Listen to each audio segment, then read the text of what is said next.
Hi guys, welcome to my channel. So today we have here my baby, Messiah. He is tired of color. He wants to go back natural. And he wants to take his locks out. So if you guys didn't know, about a year ago we started his locks. A year ago we started his locks instantly. So I used the needle to lock them. And I am basically going to be combing his hair out and taking out the color. Not taking out the color, I'm actually going to put just a natural color on top, and he's going to be free. He thinks his hair is going to be long and swinging. He doesn't realize that when he takes it out, it's going to be a curly afro, but hey, let's see what it do, guys. Stay tuned. So I'm just taking the locks and combing them out from the bottom, starting the bottom up. Just very gently, because you don't want to break off the hair. You want to preserve as much of the hair as you can. And you probably want to use a small and a wide tooth comb, or a comb that has multiple sizes of teeth on it. And you're just going to take your time and just comb that out. Just like you would untangle your hair, you start at the bottom and work your way up. That's pretty much what we're going to do.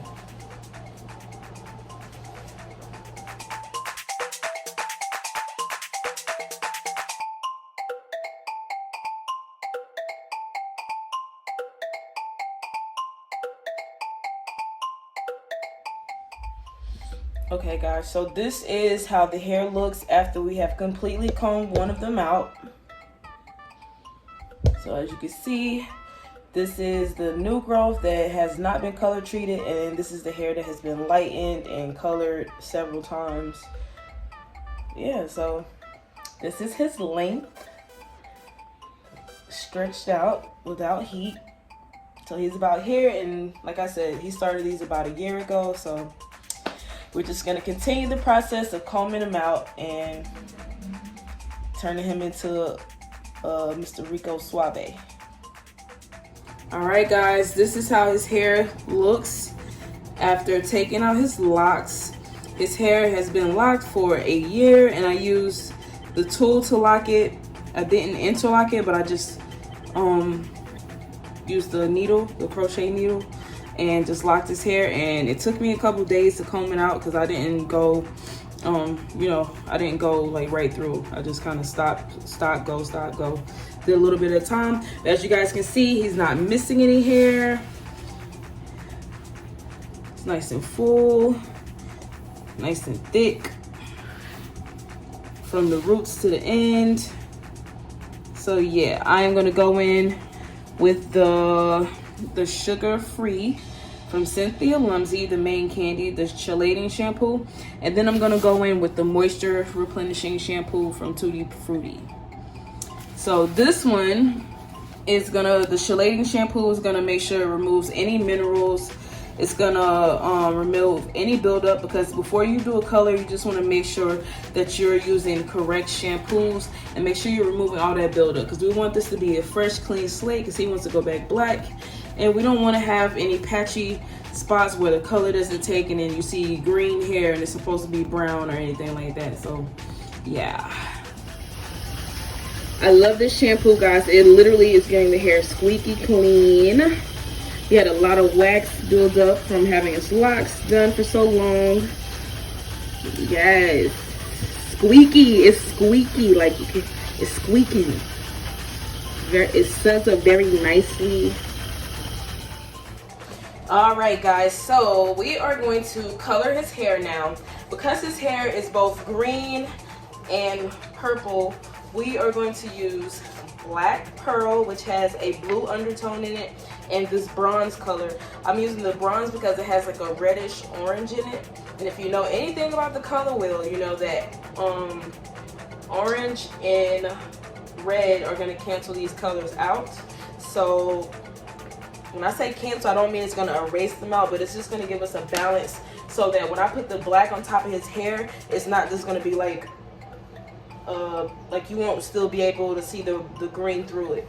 So sometimes you see people when they try to color their hair, they just put black on top of it. You got to consider the undertones of what you're using, because like I said, this one has a blue undertone even though it's black. It has like a blue shiny undertone, so you want to consider those things when you are coloring hair. Okay, so stay tuned. All right, so in a process like this, you can either apply the lighter color first and then go in with the darker color, or you can mix them together. I prefer to mix mine together and blend them up with a whisk until they're completely blended, and then apply them onto the hair. Okay, so in the light, you can see that it is a dark color, but it's not exactly a black.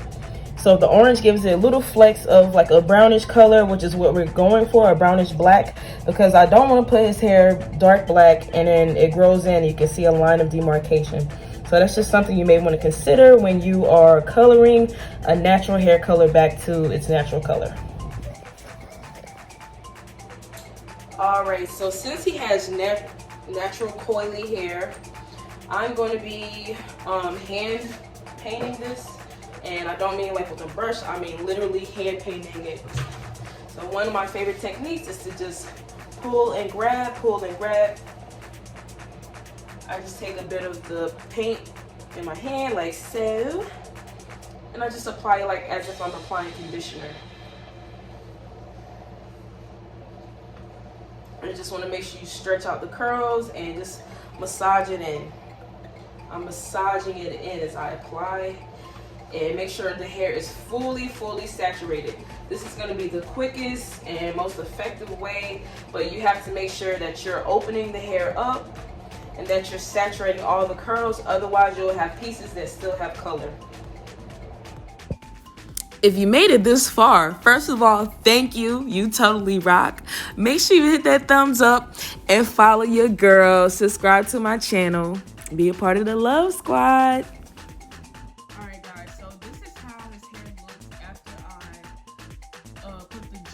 Color in it, so you can see the purple pretty much didn't stand up, and the green is pretty much gone, but I am gonna have to color it black one more time.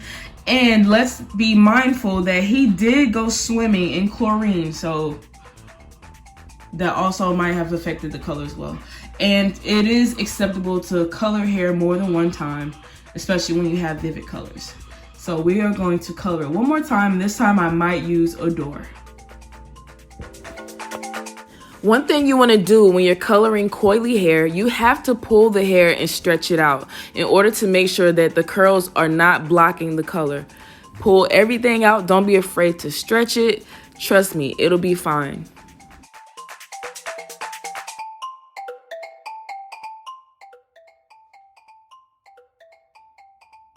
To style his hair today, I'm going to be using two products from Main Candy. I'm going to use the sweet one, which is the 26-in-1, one of my favorite products, and I'm going to use the moisture primer. So I'm going to start with the moisture primer. Just like with makeup, you put your primer on first. It's just going to make sure it's moisturizing before we put the mask on. The 26-in-1 is a little bit heavier, so we're going to put that on second.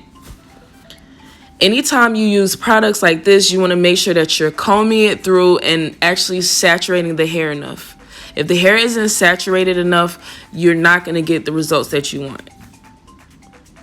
I would definitely give these products a 10 out of 10 for natural hair. I love these products because you can use them on your wig and you can use them on real hair.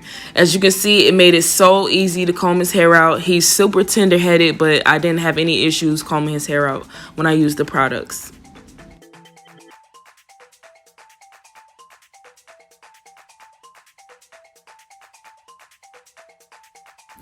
Just giving him a little length check because he want to keep his little hair. He's excited. He wants it to be long. But one thing about our hair, it's alive, it's full of life, and it grows up towards the sun. So his hair is going to go up and not down, which is a beautiful thing if you ask me. I love curls. But as you guys can see, he's not missing any hair. None of it is damaged. The hair is healthy and full. That's what happens when you come to a good stylist, though, Check your girl out. But yeah, look at my baby. He's so handsome. He's a little teenager now, thinking he cute and all of that. But yeah, get into that color though. I'm the color queen. But thank you so much for watching, guys. I really appreciate you. Until next time, peace and love.